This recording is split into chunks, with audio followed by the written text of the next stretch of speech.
Joining me now on East Bay Today, I have Penny Carrier, the president of the Portsmouth Art Guild, and Kathy Terrell, the vice president. Ladies, thank you for being here. Thanks for having us. So excited. I love the Art Guild, and I just want everybody to know how fabulous you guys are. And so thank you. I know we've got an event to talk about, but before we do that, I just want to hear what this guild is all about and why everybody in Portsmouth should be part of it.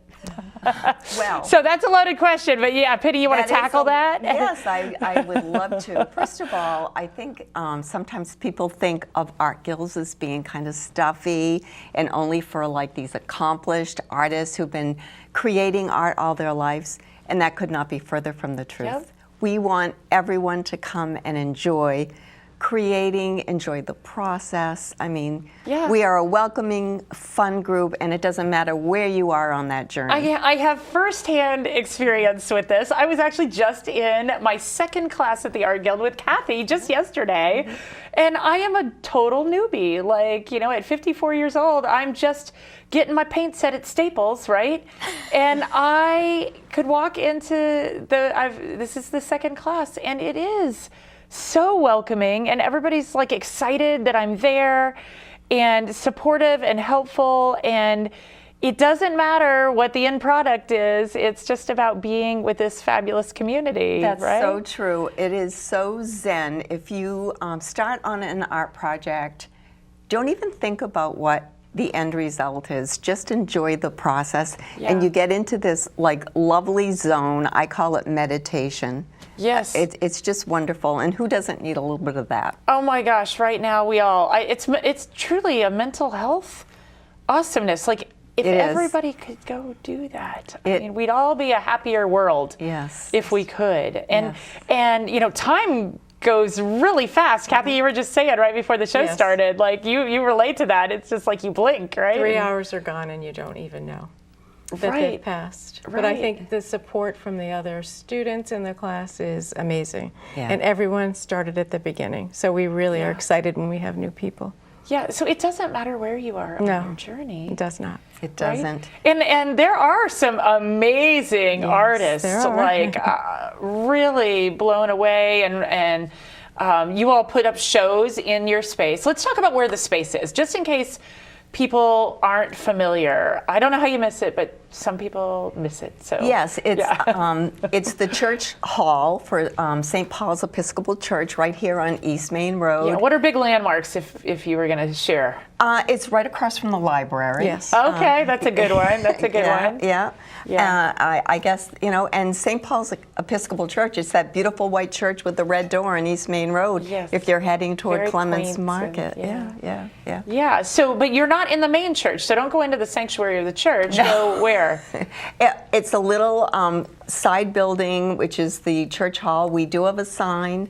I don't know how else we could identify that. No, that's great. That's great. I just wanted people to know where to be on the lookout for, right? Exactly. Because it is, like, I think you described it as one of the best kept secrets in Portsmouth. Yeah, and we're tired of being that. We want everyone to know about us. Exactly. Yeah, so you walk in and it's just a space that what are the kinds of things, Kathy, what are the kinds of things that you do at the Art Guild? Like, if I were going to walk in there, what could I enjoy, partake? Well, for me, it's the community outreach.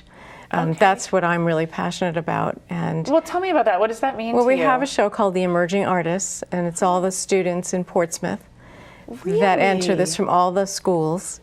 Wow. And they get so excited to come in with their parents and see their artwork. All ages, or? Yes. Okay, so we're talking about from elementary all the way up to kindergarten through high school. Yes. Okay. And one of the reasons for this is we support the Portsmouth High School in the form of a scholarship for a graduating senior every year. Oh, so that's happening kind of right now. It is, and we just had 4 wonderful candidates, and it was very difficult to choose. But all right, so you were part of that scholarship committee? Yes. She is the committee. Oh my goodness. And I really love it. That's so meaningful, isn't it? And it's so amazing, I'm sure, to see the talent and... Well, it's nice to see that there are some wonderful teenagers, young adults in this community. I think we don't hear very often how many there are. And these are outstanding students that come to the Guild, help us hang the show, and like participate. super professional in many ways, beyond their talent for art. Yes. Just lovely people. Yeah. So we're excited. We were very happy to. Wow. So you kind of said you support the students throughout their school journeys, but then at the end, is there like fundraising that happens for this? How do you raise the funds for this scholarship? Through a raffle at the Emerging Artist Show, and we also donate funds from our own. Yeah, we earn money from our exhibits. Yes. We sell a lot of our artwork, but that's also part of our big fundraiser this year. Our paint-off will go toward these community-driven events. Oh, so. I love that. I love that. So I do want to talk about that event, but I got to hear a little bit more. So you love the community piece. Yes. What about somebody that walks in off the street? What do they see? What can they do at the Guild? Go ahead. Open studio. Either. We have open studio on Thursdays. Okay, what does that mean? Open studio means you can work on anything you would like, but you have the camaraderie of all other folks that are attending. And it's really great. I mean, we can have anywhere from 5 to 15 people show up. Sometimes they'll set up a still life, and whoever wants to draw or paint that still life is welcome to do so. You can have a project that you're in the middle of that you kind of want some feedback. Yeah.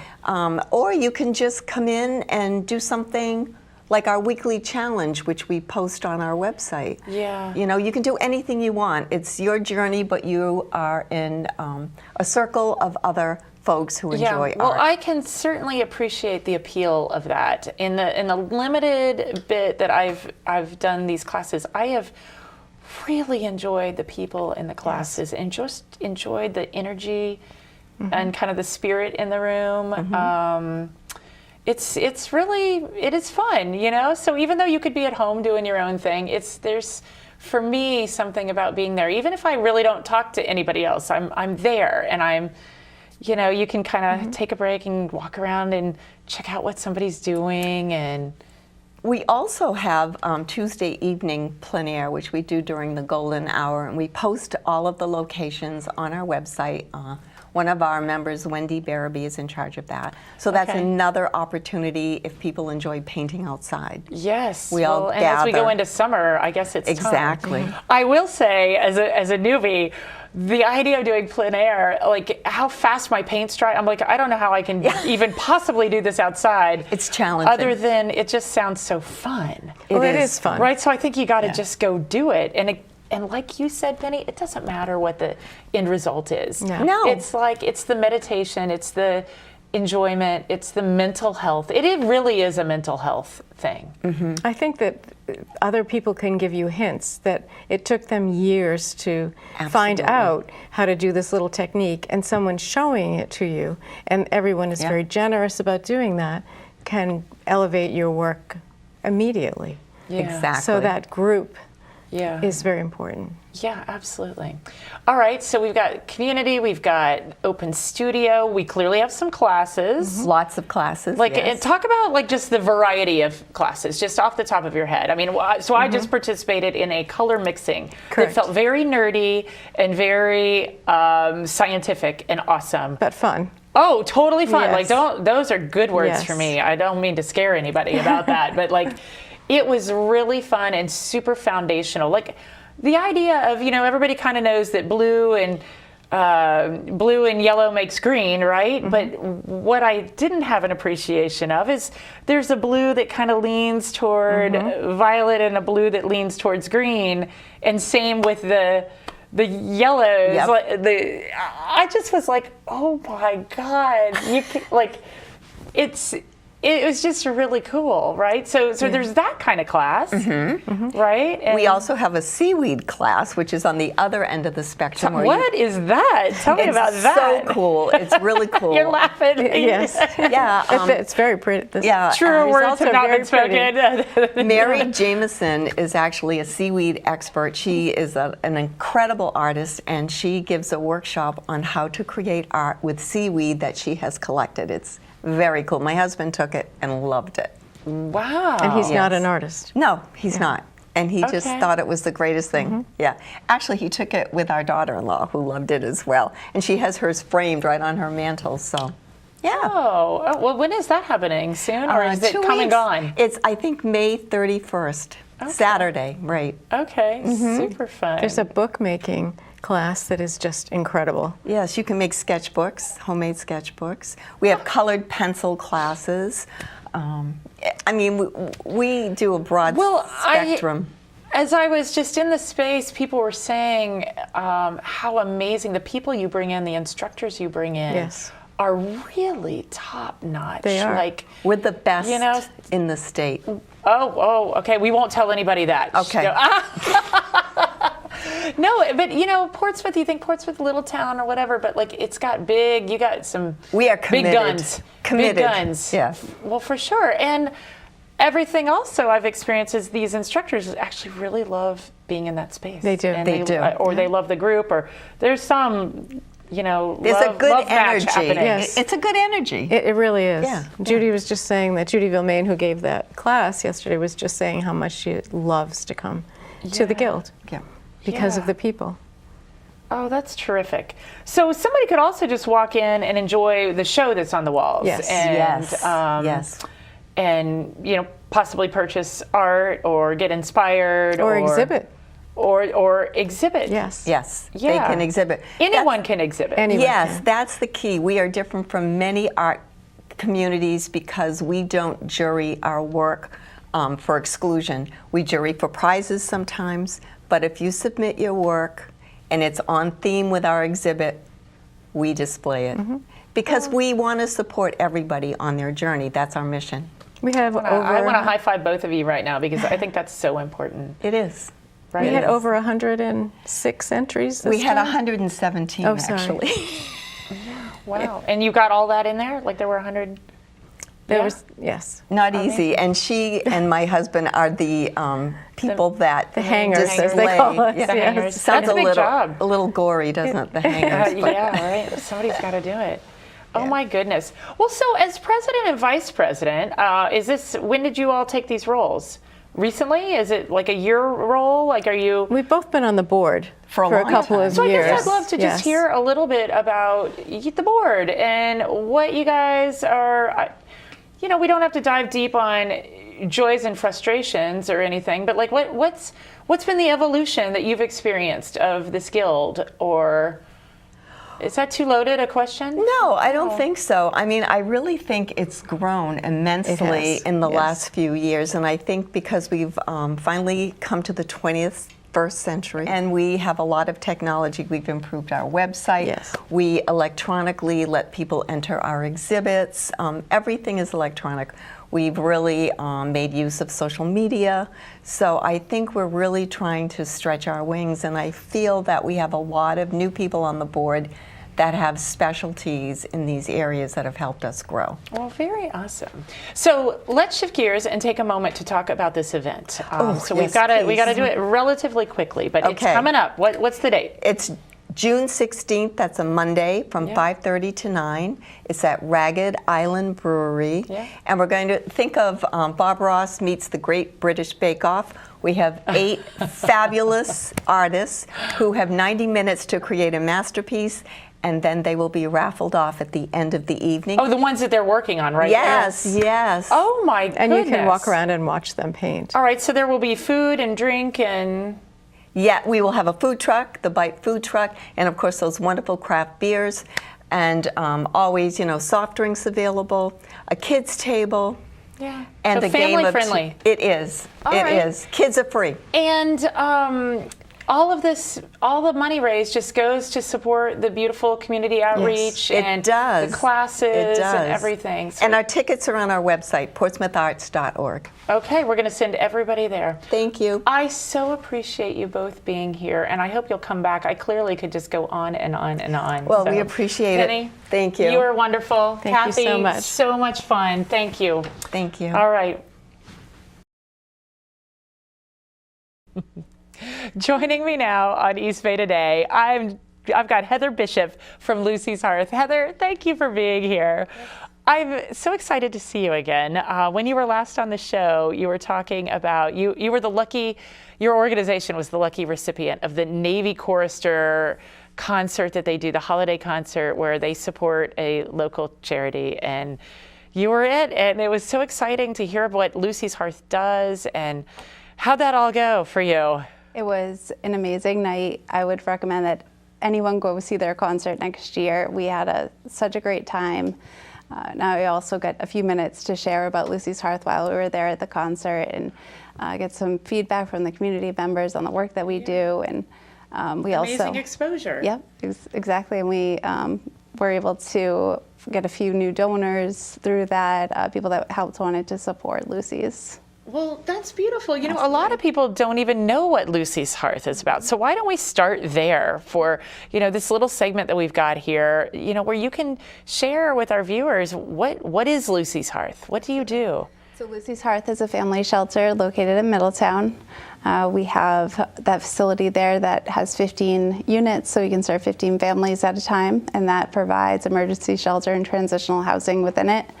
And we also have a permanent supportive housing program, and that is for our families that need longer services, so they can be with us for an extended amount of time within their own apartment on Aquidneck Island. Right, so that's outside the 15 that you're, so it's kind of 30-ish. 30-ish, yep. That's busy. Yes. Right? We are expanding the permanent supportive housing program. So right now we have, I believe, 6 or 7, because we're in the works with some landlords for others' units, and we need to expand up to 16. So we are looking for landlords. Okay. Mainly for 2-bedroom apartments. I know you've got a lot of things you want to cover and maybe asks of the viewers. So when you think about the time that we've got, what's like your most important message to everyone?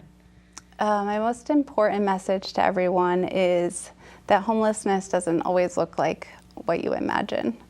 Okay, so tell me about that, because I picture somebody under a bridge or in a car or something. So you're saying that's not what it necessarily looks like, say, on Aquidneck Island here, right? Right. So tell us about that. Family homelessness is on the rise. The numbers just keep going up and up and up. A lot of that has to do with the lack of affordable housing that we have right now for a 2-parent household, which is not always the case, and they were working full-time at minimum wage, they would still be at $61,000 a year. For a year, like combining their salaries. Yes. So like a minimum wage, somebody working full-time, you're saying that's 30, 31, something like that. Ay. And the restrictions or requirements in order to get an apartment of having a perfect credit score and a perfect background check, those are barriers that we're seeing as well. So, and if the families are facing any other issues or concerns, or maybe it's a 1-parent household, it becomes even more difficult to find affordable housing. Yeah. So clearly that's an issue. Like, do you spend your day, what are you doing? Like, are you on the phone calling, like you said, landlords, trying to work deals? What does that look like when you deal, when you're steeped in it, in the affordable housing crisis? Yes. We have an amazing team at Lucy's that is working very hard to advocate for any of the residents that we have to be able to get them into affordable housing. Filling out endless paper applications. Their names are on every single list. Trying to... Like your staff, your team? Yes.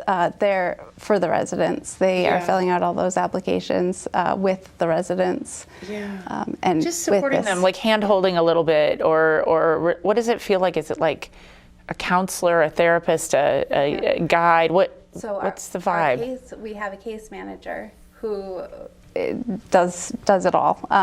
So helps coordinate transportation, helps coordinate school for the children, medical appointments. And is it mostly Middletown or all island-wide? We take in our referrals all across Rhode Island. Oh, across Rhode Island. Okay. Yes. So we have families that are in different school districts. They have their providers that they were already established with in the town where they were at. So trying to find transportation back to their providers, transportation for the children to get back to their schools, and then It's a lot. yep, or potentially reestablishing all of those providers and their school system or education here on the island. Yeah, okay, so most important message is homelessness doesn't look like what you think. Yep, exactly. Yep. But very close. Some of us are very close to having this happen to us within a paycheck or two. You know, it's Like more people than you would imagine. yes. Yep. Yeah. And I imagine it's not a conversation that everyone's having amongst each other. How? Of course not. Yeah. Because you would, my instinct would be you'd probably honestly try to hide that from your friends. Right. Yeah. So there are resources out there like your organization. Yes, there are. And knowing that there could be some upcoming budget cuts and things like that to a service that we provide with such Sure, a high so you're need. talking, just in general, this current administration is feels the threats feel very real from like what might happen here. Yes, and we were already at a very high need, and we've seen that need is increasing more and more. And then to have some of that funding taken away when we're at such a high need for these services is very concerning. Yeah. We want to be able to continue doing the work that we are. We want to, if I could copy and paste Lucy's Hearth shelter and have this exact building duplicated and be able to serve twice as many families, we would be doing that. Yeah, You could do it. Like, so the need's just getting bigger and bigger, it is. Yep. which is very sad. Yeah. So. All right. So what are some things that are coming down the pipe for how do people help? How do somebody like me watching this show, like what do I do if I'm like moved to help you, help this organization? Absolutely. If we do get calls frequently from community members looking to help, and it's so amazing to hear the people want to get involved and be a part of this. So we have been working with our development team to establish a website where people can go directly on there, and it's our website, lucyshearth.org, and then click on Ways to Give, and a list will show up of volunteer opportunities and other ways that people can help. Okay. Yep. Well, so there are volunteer opportunities, which involve what? Like, So there's so many different opportunities, especially if you have a specialized skill that you want to be able to share.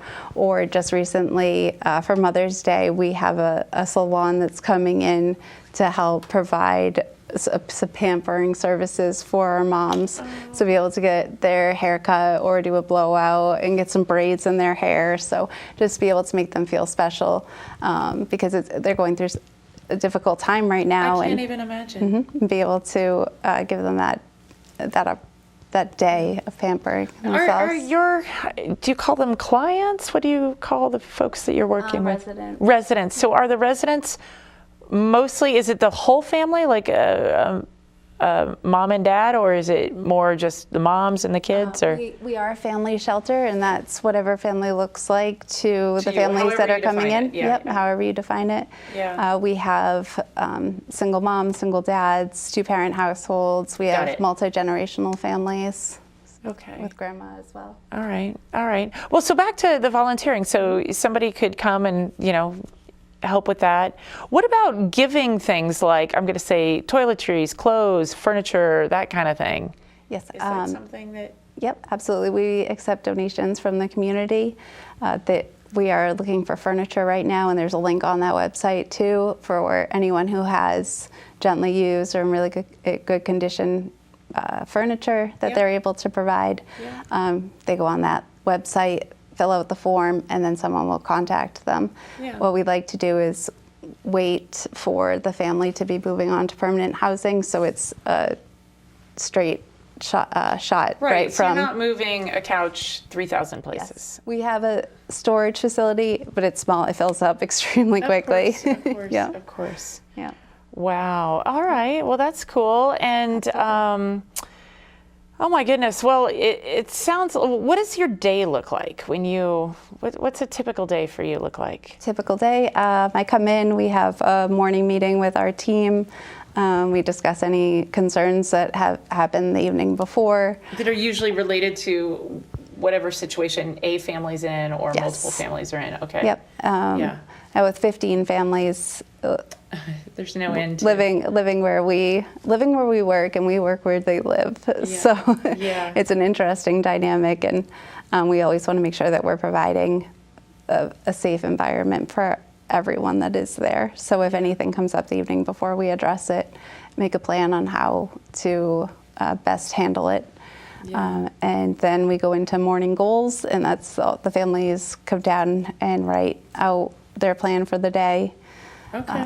And then And you figure out how you assist with that. Exactly. Yep. Oh my gosh. Families will meet with their case managers and housing navigators so that they can coordinate different providers that are going on.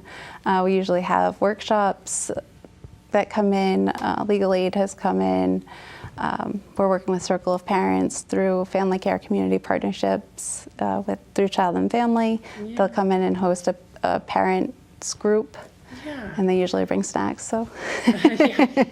Snacks, that's Yes, awesome. and- Well, you were sharing before this interview started just how, you can have the hardest day because it's so hard and so traumatic sometimes, but then you open your door and there's a little kid that's Yes. just brings a smile to your face, right? Yep. So that's another unique part of where we are, and that I get to work right on site is, I told you about trying to figure out the budget, and we're going line by line, and it's not always easy to talk about numbers and figure out how exactly we're going to make this happen with the amount of money that we have.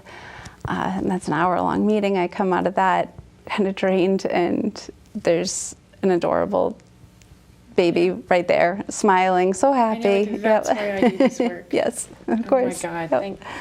thank you course. for, And- you're an angel. Of course. And you and the whole team. Yes. So- Yes, my team, we have to be sure to mention them because they are the reason that all of this gets done. I'm there to oversee it, be a connection with the other providers, and make sure that the grants are written and all of that, but they're doing the boots on the ground. Yeah, they're doing the day-to-day work, and That's they're awesome. extremely important to everything that goes on at Lucy's. That's amazing. So you have a fundraiser coming up in October. Yes. Yeah, tell us really quickly about that. We've just got about a minute, so just the highlights. Okay, When is it and what's it for? We have Fall for Lucy's Hearth Yeah. that's coming up, and we've been doing that yearly, and this year it will be on October 16th at Newport Art Museum. It's a new nice. a new exciting location. Yeah. Yeah, and we have the opportunity, if anyone wanted to also go onto our website, you could become a sponsor. If it's a business, we can have your logo put up there. So people can check it out. What is your website? Lucy'sHearth.org. Okay. Yep. Beautiful. Well, congratulations on everything you're doing. Thank you. Thank you for everything you do. Of course. And Thank I you hope so much you'll for having me. Come back on the show and keep us updated on everything. Great. All right. Thank Thanks, you Heather. again.